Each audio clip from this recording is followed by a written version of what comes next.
Today's topic is self-induction of a solenoid. Self-induction of a solenoid. As we all know that solenoid is nothing but a cylindrical container which is bounded with an insulated wire. Here we are going to find the self-induction of solenoid. Let us consider a solenoid.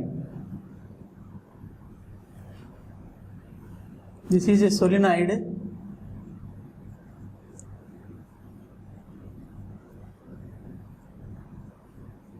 which is bounded with an insulated wire. Let L be the length of this solenoid and A be the radius.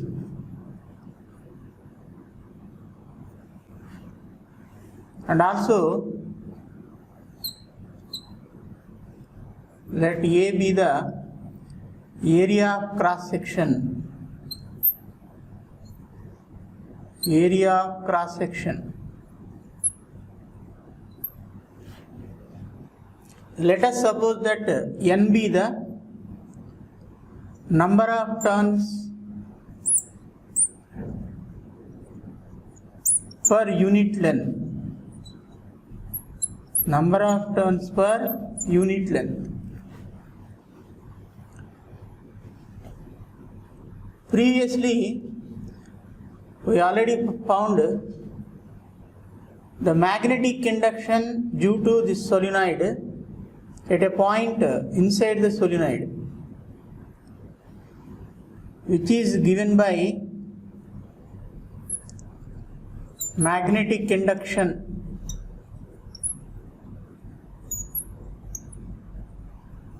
B is equal to mu naught Ni. Here mu naught is permeability of free space, N is the number of turns per unit length, and I be the current through the solenoid. Let us suppose that this is equation 1. Also, we know that flux phi B is equal to BA, where B is magnetic induction and A is area of cross section. From equation 1, we can substitute B is equal to mu naught Ni. This equation becomes phi B is equal to, in place of B, substitute mu naught Ni into A. So, first we calculated the flux phi B linked with this solenoid, which is mu naught Nia. Let us suppose that this is equation 2. From the definition of self-induction,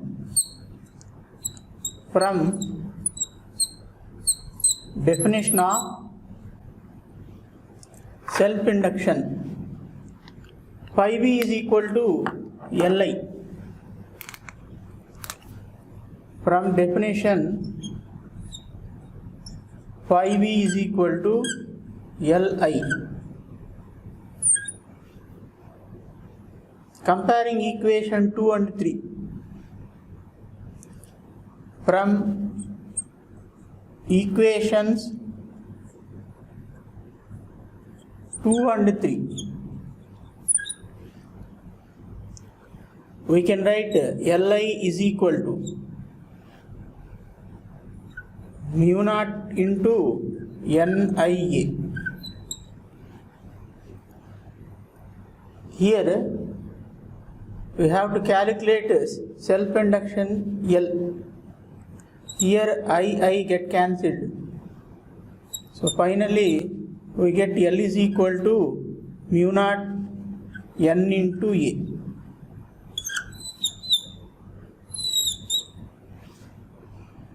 This is the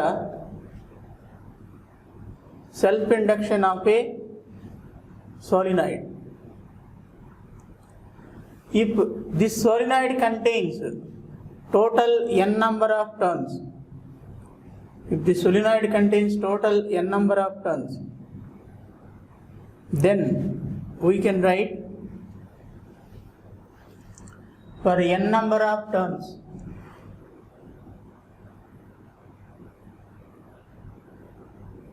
for n number of turns, L is equal to mu naught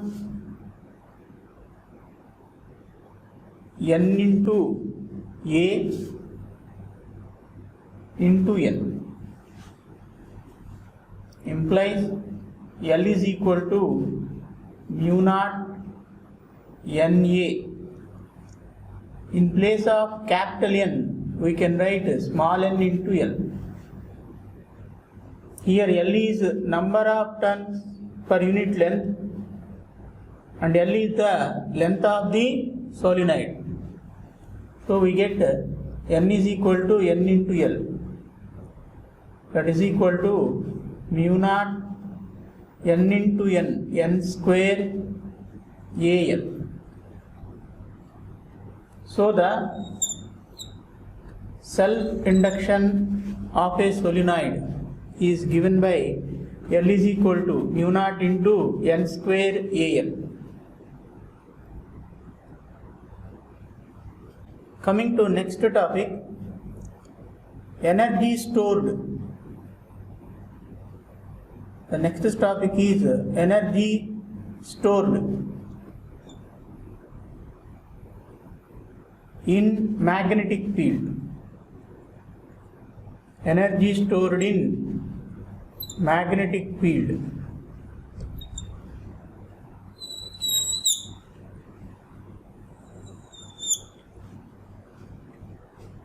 We know that E means induced EMF in electromagnetic induction. Induced EMF. Lenge's law says that the direction of induced EMF is always such that it opposes the original cause that produces it. If we consider a coil, if the flux linked with this coil changes, then EMF will induce in the coil.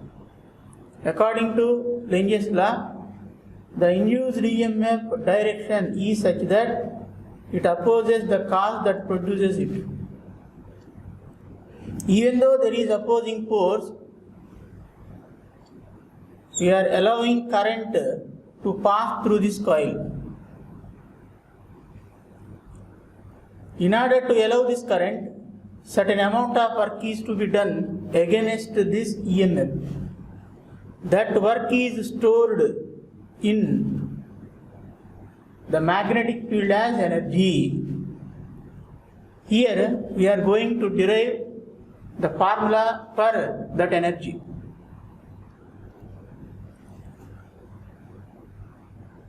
We all know that W is equal to VQ.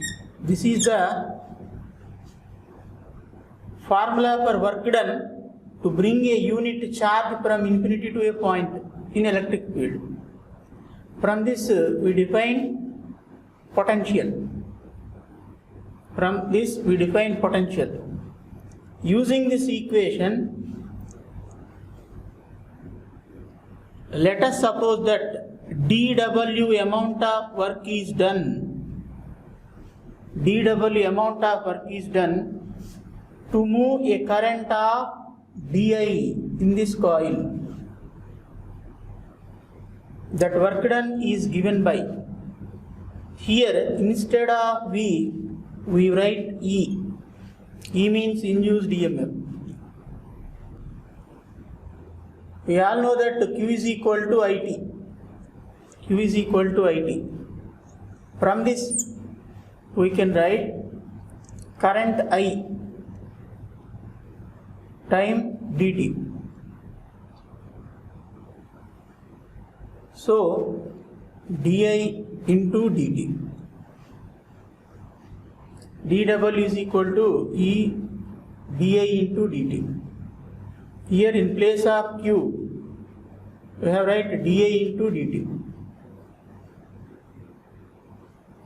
If the current is I instead of di, we simply write E into I into dt. Here we write negative sign. This negative sign indicates the induced EMF opposes the flow of current. So here you write minus. Let us suppose that this is equation 1. From Faraday's law, we can write E is equal to minus L into di by dt. In place of E, substitute this in equation 1. We get dW is equal to minus, in place of E, minus L di by dt into I dt. Here here dt get cancelled. Minus into minus plus. Minus into minus plus.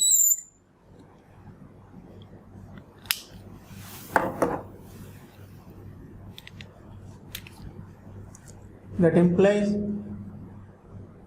dW is equal to L into I into di. If we consider that initially there is no current in the coil, we allowed a steady current of I0 to flow through this coil. That means if we allow a current of 0 to I0 through the coil, the total work done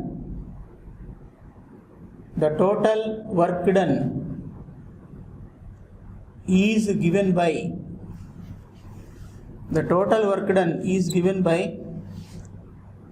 W is equal to integral dW.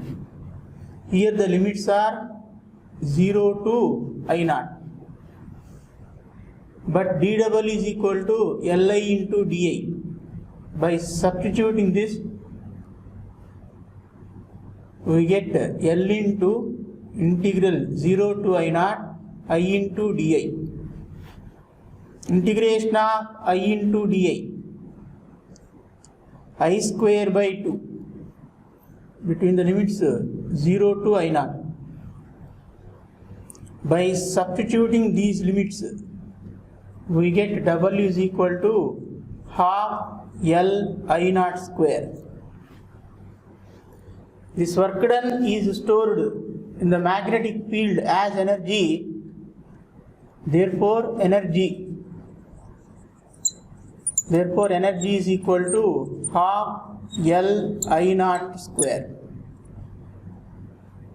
So finally, energy stored in the magnetic field is given by half L I0 square. In this equation, we can substitute this value mu naught n square into Al. Therefore, E is equal to 1 by 2.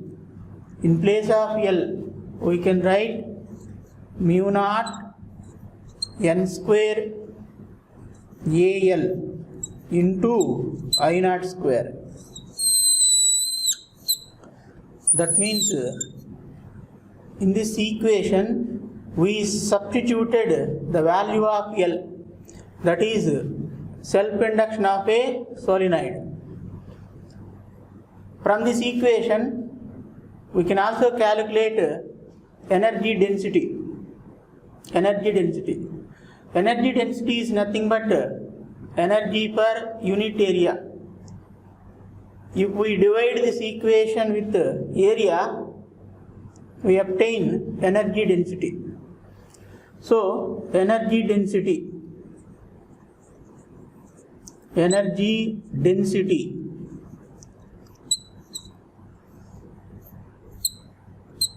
denoted by U. U is equal to energy by area. If we substitute the value of E here, this A will be cancelled, and finally we get energy density U is equal to 1 by 2 mu naught n square L into I naught square.